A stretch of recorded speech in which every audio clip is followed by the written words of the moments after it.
Hey book nerds, welcome to my channel. So Thrillerathon is finally upon us, and I thought that since I'm such a big fan of thrillers, I would kind of honour Thrillerathon by doing a bunch of thriller themed videos that I had planned. So the first of these is going to be my favourite thriller covers, as I'm sure you knew if you read the title. Thrillers, I think, have some of the best covers in fiction. They tend to be really eye-catching because they have to be, because the genre's so oversaturated. And there's kind of little trends which I might do another video on at some point. I haven't got it planned for this week, but I might do it like thriller cover trends because a lot of them end up looking the same. So I'm just gonna talk about a few of the ones that I think actually managed to stand out from the crowd and kind of why I like them. So the first of these is The Last Time I Lied by Riley Sager and Final Girls by Riley Sager. I really like these two. I have a thing, as I'm sure you'll tell from the other pics in this video, I have a thing for dark covers with like neon text or bright bits, and these are really good examples of that. I think it's really eye-catching. I like, you can't tell in these photos, but the spine is also the same colour as the little coloured bit on the outline, and I think they're really dramatic. I like that they both match. I love that that's become a trend, that authors or publishers will try and make authors' books look the same on the shelves, particularly if they do well, because then you have like a nice matching set and also it reminds you of that book that you really liked. So I'm a fan of that, and yeah, I just think they're really good eye-catching covers. The next one I'm going to talk about is that perfect example of me liking like pop-out colour things, and that is books by Peter Robinson. I'm only showing one example for this, but they're all the same like this. I don't know if it's just the DCI Bank series or if it's any of the Peter Robinson ones. I don't know if they did other ones in covers like this, but it's like grayscale and then his name, and an item of clothing usually attached to a body is in a bright colour, and then the spine is also got the writing in that bright colour. We got these in at work and I just thought they were super eye-catching. They really stood out on the shelves. They look really nice if you have all of them together, and while I haven't actually read any Peter Robinson books yet, part of me, when I have my proper library in my house, really wants to just buy all of those editions of the books just so I can have them all on my shelf. I have got a couple of them on ebook format and I will read them at some point, so hopefully if I like them that might happen. The next one is from a book I haven't read either, and that is The Flower Girls. This I actually saw on a Subway advert, like a train advert, and it just shows that it works really, because I remembered this and I saw it like every day for a week, and now I'm really interested in reading the book even though I'm still not sure what it's actually about. This again, it's got the black cover, it's got a bright coloured text. It kind of all works together, this one, really, because it's got, I think the title, The Flower Girls, is intriguing.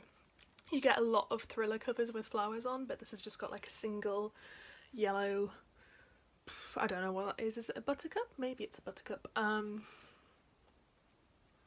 Yeah, it's just really eye-catching and really dramatic, which is what you want from your thriller covers. The next one is another kind of set of books, but I'm only going to show one example because it's my favourite example. That is the books by Gillian Flynn. This one is Sharp Objects.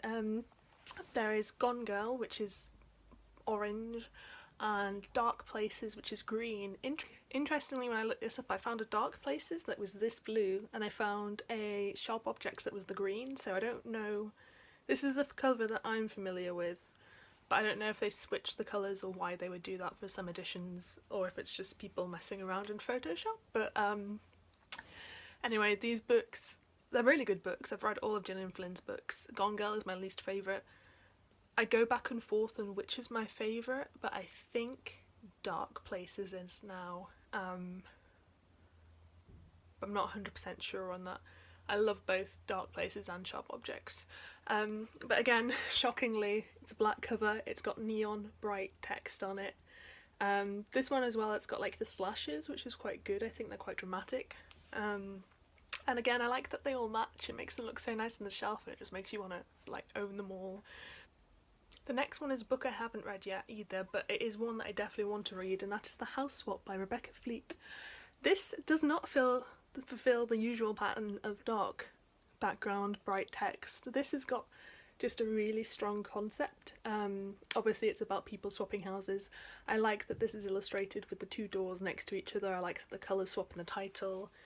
I just think it's, again, I keep saying it, but it's really eye-catching, and it indicates something about the story as well, which I like. And it's weird how many thriller book covers don't do that. They just kind of go for scary imagery rather than something that's actually to do with the story.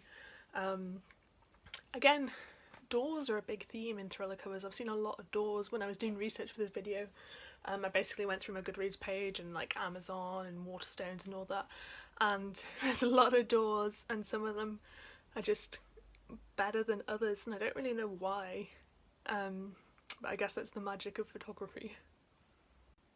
And the final cover I'm going to talk about is one I actually didn't plan to include, but like I said, when I was doing research for this, I came across it and it instantly caught my eye, and then I was going to not include it, and I thought, well, I should, because it did make me want to find out what this book is about, and that is It Should Have Been Me. This might not appeal to everyone. It's got kind of elements with the grayscale and the bright text of what we know that I like in a cover. I didn't actually realise before I started filming this how alike all the ones I picked were, but this has got an escalator, and I think it's the escalator that is the reason that I find this so eye-catching, because I don't think I've seen another cover with an escalator on it.